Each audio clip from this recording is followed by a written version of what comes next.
Hello, are you looking for the evidence analysis you need when writing about the character Mr. Birling? Well, look no further. The aim of this video is to provide you with all the information you need to achieve the very highest marks when being asked to explore Mr. Birling in the play and Inspector Calls. What we'll now do is run through a plethora of key quotes and analysis that you can include. So let's begin. You're just the kind of son-in-law I always wanted. Birling is only happy for himself and not his daughter. The personal pronoun highlights the selfishness of the character.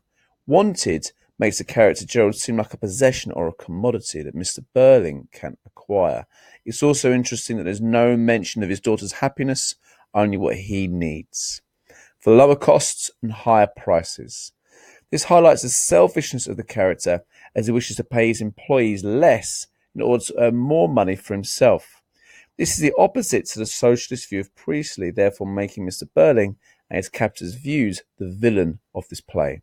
Costs represent the working class. So Mr. Birling literally wants to lower or reduce the working class for his own benefit. When you marry, you're marrying at a very good time. Yes, a very good time. And soon it'll be an even better time.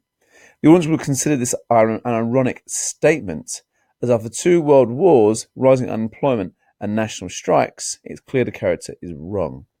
The fact the character repeats very good emphasizes how wrong the character is in the eyes of the audience, and therefore this must mean that capitalism is wrong, because Mr. Birling is the symbol of capitalism, therefore making it more likely to agree with the socialist view of the writer.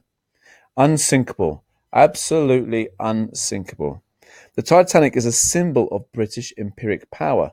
So the sinking of it highlights the sinking of British power and the notion that we are not as powerful as we once thought. A man has to make his own way, has to look after himself and his family too, of course.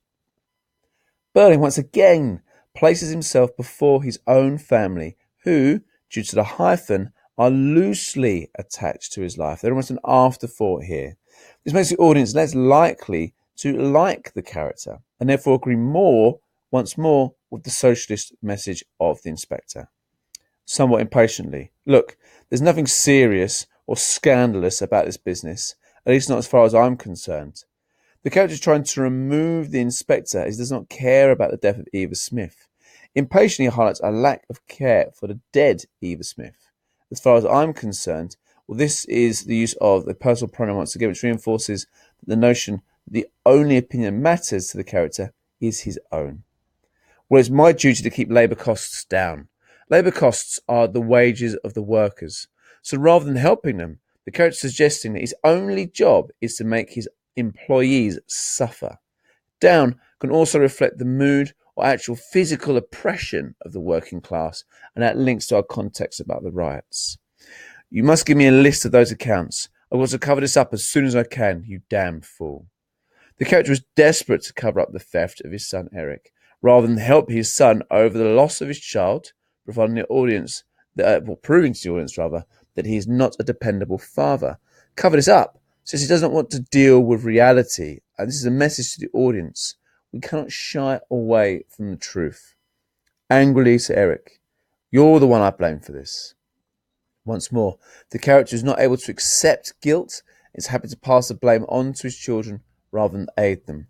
And this quote comes immediately after the inspector's final speech and after the inspector has left, proving once again that the character has learned absolutely nothing and highlighting the arrogance and selfishness of capitalism in a world at that point when the play was produced and even today, which needs the support. So there's plenty of great analysis and key quotations for the character Mr. Birling. It's now up to you to use them in your essays. So good luck.